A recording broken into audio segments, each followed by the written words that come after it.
اور جا کہاں رہے ہیں؟ اللہ تعالیٰ کے نبی کو قتل کرنے کے لیے۔ کائنات کے اندر سب سے بڑا بدترین جو گناہ ہے وہ اللہ کے نبی کو قتل کرنا ہے۔ ایک عام نبی، پھر نبیوں کے بھی نبی حضور اقدس صلی اللہ علیہ وسلم جو تمام رسولوں کے بھی سردار ہیں، تمام نبیوں کے بھی سردار ہیں، ان کو قتل کرنا اتنا بڑا گناہ، تو حضرت عمر رضی اللہ تعالی عنہ سب سے بڑا گناہ کرنے جا رہے ہیں کہ اللہ کے نبی کو قتل کرنے کے لیے جا رہے ہیں۔ لیکن اللہ تعالیٰ کی شان دیکھیے، ابھی ارادہ تو ہے اتنا بڑا گناہ کرنے کا، لیکن انجام کتنا اچھا ہوا۔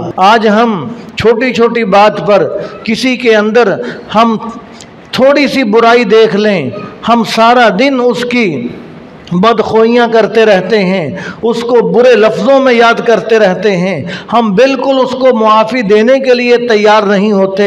کسی کے اندر ایک عیب دیکھ لیا جائے، اس عیب کو اچھالا جاتا ہے، اس پر سرٹیفکیٹ اس کو دے دیا جاتا ہے کہ یہ بڑا غلیظ ترین آدمی ہے، لیکن اللہ تبارک و تعالیٰ کے ہاں تو خاتمے کا اعتبار ہے، انجام کا اعتبار ہے، العبرۃ بالخواتیم، خاتمے کا اعتبار ہے۔ اللہ تبارک و تعالیٰ تو خاتمہ دیکھتے ہیں کہ خاتمہ کس کا اچھا ہوا۔ اور حضرت عمر اتنا بڑا گناہ کرنے کے لیے جا رہے ہیں، لیکن خاتمہ کیسا ہوا، انجام کیسا ہوا، بعد میں کیسے بدلے کہ حضور صلی اللہ علیہ وسلم نے یہ فرمایا کہ لو کان بعدی نبی لکان عمر، فرمایا کہ میرے بعد کوئی نبی ہوتا تو وہ عمر نبی ہوتا۔ تو اللہ تبارک و تعالیٰ نے یہ بتلا دیا کہ کسی کے عیبوں کو دیکھ کر، کسی کے گناہوں کو دیکھ کر، کسی کی بغاوت سرکشی کو دیکھ کر اس پر فتویٰ نہ لگا دینا کہ یہ جہنمی ہے، یہ راہ راست پر آ نہیں سکتا۔